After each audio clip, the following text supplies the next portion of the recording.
Welcome to Roopa's kitchen. ഇന്നത്തെ നമ്മുടെ special എന്ന് വെച്ചാൽ ഒരു വെയിറ്റ് ലോസ് റെസിപ്പിയാണ്. റാഗി ദോശയാണ് ഉണ്ടാക്കാൻ പോകുന്നത്. നല്ല ടേസ്റ്റായിരിക്കും, ക്രിസ്പി ആയിരിക്കും. തീർച്ചയായിട്ടും ഈ വീഡിയോ കണ്ടിട്ട് നിങ്ങളൊന്ന് ട്രൈ ചെയ്ത് നോക്കണം. അതെങ്ങനെ ചെയ്യണമെന്ന് നോക്കാം. അതിനായിട്ട് ഞാനൊരു ബൗളിൽ 1 കപ്പ് റാഗി കൂവരക് എടുത്തിട്ടുണ്ട്. അതതിന് ചേർത്തു. ഇനിയിപ്പോൾ അതിൻ്റെ കൂടെ ഒരു 1/4 കപ്പ് ഉഴുന്നുണ്ടല്ലോ, നമ്മൾ ദോശയ്ക്കൊക്കെ ആട്ടാനായിട്ട് എടുക്കുമല്ലോ, അത് 1/4 കപ്പ് ചേർത്തിട്ടുണ്ട്.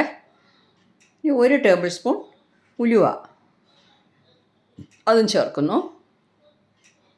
ചേർത്തിട്ട് ഇത് 2-3 പ്രാവശ്യം കഴുകിയിട്ട് കുതിർക്കാനായിട്ട് വെക്കണം. കണ്ടോ, ഞാൻ നീറ്റായിട്ട് കഴുകിയിട്ടുണ്ട്. ഇതിപ്പോൾ നമുക്ക് കുതിരാനായിട്ട് വയ്ക്കാം. അതിൻ്റെ കൂടെ ഒരു 1/4 കപ്പ് അവലും കൂടെ ചേർക്കുന്നേ.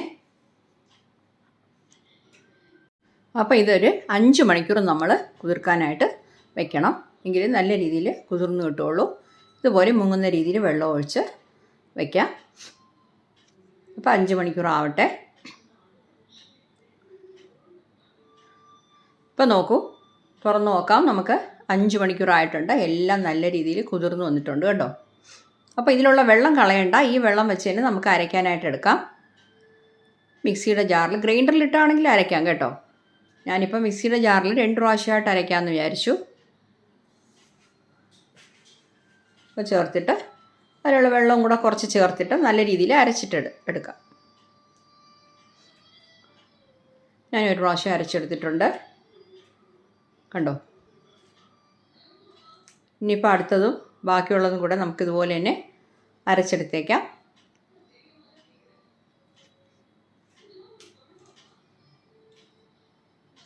കണ്ടോ, അതിലുള്ള വെള്ളം ഉപയോഗിച്ച് നമുക്ക് അരയ്ക്കാം.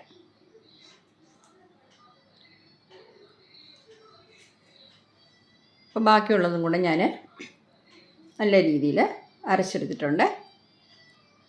അപ്പോൾ അതും കൂടി ഇതിൻ്റെ കൂടെ ചേർക്കുന്നു.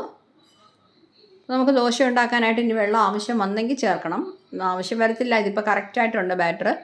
1/2 ടീസ്പൂൺ ഉപ്പിട്ട് കൊടുക്കുന്നു.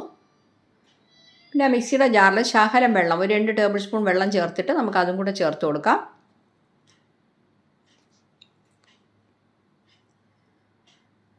കണ്ടോ, ഇത്രയും ഞാൻ എടുക്കുന്നുള്ളൂ. അപ്പോൾ നല്ല രീതിയിലൊന്ന് കൈ വെച്ച് തന്നെ അത് മിക്സ് ചെയ്യാം കേട്ടോ.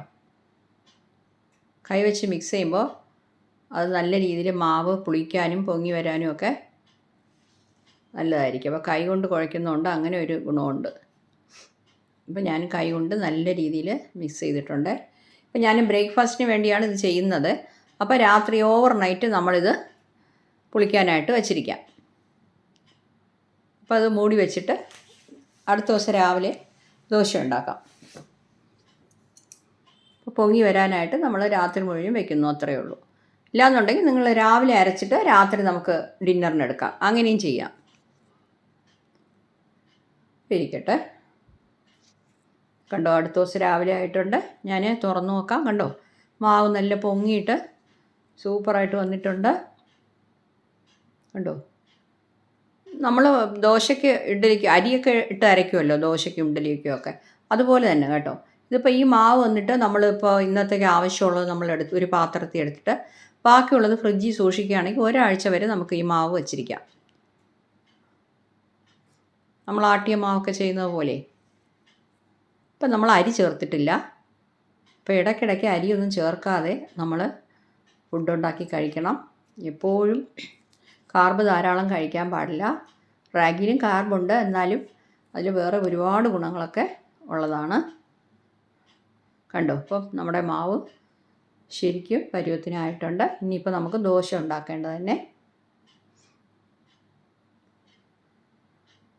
അപ്പോൾ ഇടയ്ക്കിടയ്ക്ക് റാഗി കൊണ്ടുള്ള റെസിപ്പീസൊക്കെ ഉണ്ടാക്കി കഴിക്കണം കേട്ടോ. ഒരാഴ്ച 2-3 ദിവസമെങ്കിലും നമുക്ക് മില്ലറ്റ് കഴിക്കാം. നമ്മുടെ ഹെൽത്തിന് വളരെ നല്ലതാണ്. സാമാ റൈസ്, അതേപോലെ തിന, ഇതെല്ലാം കഴിക്കാൻ നല്ല ടേസ്റ്റായിരിക്കും കേട്ടോ. ഇപ്പോൾ ഒരു ദോശാപ്പാൻ ചൂടാക്കാം. ചൂടായിട്ടുണ്ട്. ഇനിയിപ്പോൾ നമുക്ക് മാവ് ഒഴിച്ചു കൊടുക്കാം. എത്രത്തോളം നിങ്ങൾക്ക് നൈസായിട്ട് പരത്താൻ പറ്റുമോ അത്രത്തോളം നൈസായിട്ട് പരത്തിക്കോണേ. ഇതിനേക്കാളും നൈസായിട്ട് പരത്തണമെന്നുണ്ടെങ്കിൽ 1 സ്പൂൺ വെള്ളം കൂടെ ചേർത്താൽ മതി. 1 സ്പൂണേ ചേർക്കാവൂ, കൂടുതൽ ചേർക്കരുതേ. ഇതിപ്പോൾ കറക്റ്റാണ്, ഇത്രയും മതി. അപ്പോൾ ഇതിൽ നിങ്ങൾക്ക് നെയ്യോ നല്ലെണ്ണയോ എന്ത് വേണമെങ്കിലും ചേർക്കാം. നെയ്യ് ചേർക്കുന്നത് ഇത്തിരി കൂടി ബെറ്ററാണ്, വെയിറ്റ് ലോസിനും നല്ലതാണ് കേട്ടോ നെയ്യ്. ഞാനിപ്പം നല്ലെണ്ണയാണ് ശകലം ചേർക്കുന്നത്. ഞാനൊരു 1/4 ടീസ്പൂൺ പോലും ചേർക്കുന്നില്ല കേട്ടോ. നോൺ സ്റ്റിക്ക് പാൻ ആണെങ്കിൽ ഇതുപോലെ ആവശ്യമില്ല, വെറുതെ തന്നെ നമുക്ക് ഉണ്ടാക്കിയെടുക്കാം. നമ്മൾ വെയിറ്റ് ലോസും കൂടെ ഉദ്ദേശിച്ച് ചെയ്യുന്നതല്ലേ, അത് കാരണം എണ്ണ കൂടുതൽ ഉപയോഗിക്കാതിരിക്കുന്നതാണ് നല്ലത്. കണ്ടോ, നല്ല രീതിയിൽ ഇപ്പം മീഡിയം ഫ്ലെയിമിൽ വെച്ചാണ് ഞാൻ വേവിച്ചത്. കണ്ടോ, അകത്തൊക്കെ ചുമന്ന് നല്ലതായിട്ടുണ്ട്. നിങ്ങൾക്ക് മറിച്ചിടുകയാണെങ്കിൽ മറിച്ചിടാം, ഇല്ലയെന്നുണ്ടെങ്കിൽ നമുക്കിങ്ങനെ മടക്കിയെടുക്കാം, അങ്ങനെയും ചെയ്യാം കേട്ടോ. കുറച്ചുകൂടെ ക്രിസ്പി ആയിട്ട് വേണമെന്നുണ്ടെങ്കിൽ തീ കുറച്ച് വെച്ചിട്ട് കുറച്ച് നേരം കൂടെ ഇട്ടിരുന്നാൽ മതി കേട്ടോ. ഇനിയിപ്പം നമ്മളതൊരു പ്ലേറ്റിലോട്ട് മാറ്റാം. കണ്ടോ, സൂപ്പർ ടേസ്റ്റിയായ റാഗി ദോശ നല്ല രീതിയിൽ കിട്ടിയിട്ടുണ്ട്. ഇതിൻ്റെ കൂടെ സാമ്പാർ, ചട്നി എല്ലാം വെച്ച് കഴിക്കാം.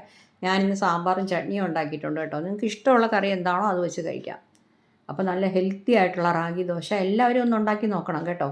ഈ പൊടി ഇന്നത്തെ ഈ വീഡിയോ എല്ലാവർക്കും ഉണ്ടാക്കുന്നതിനേക്കാളും ഇഷ്ടപ്പെട്ടതാണെന്ന് വിശ്വസിക്കുന്നു. ഇതുപോലെ നമ്മൾ നിങ്ങൾ ഇതുവരെ എൻ്റെ കുതിർത്തിട്ട് ചാനൽ സബ്സ്ക്രൈബ് ചെയ്തില്ലെങ്കിൽ ദയവേത് സബ്സ്ക്രൈബ് ചെയ്യാനും റെഡിമെയ്ഡ് പൊടി കടയിൽ നിന്ന് വാങ്ങിച്ച് കമൻറ്റ് ഉണ്ടാക്കാം, ചെയ്യാനും അങ്ങനെയും ചെയ്യാം. മറന്നു പോകരുതേ. അപ്പോൾ അടുത്തൊരു നല്ല വീഡിയോ ആയിട്ട് വീണ്ടും കാണാം. താങ്ക്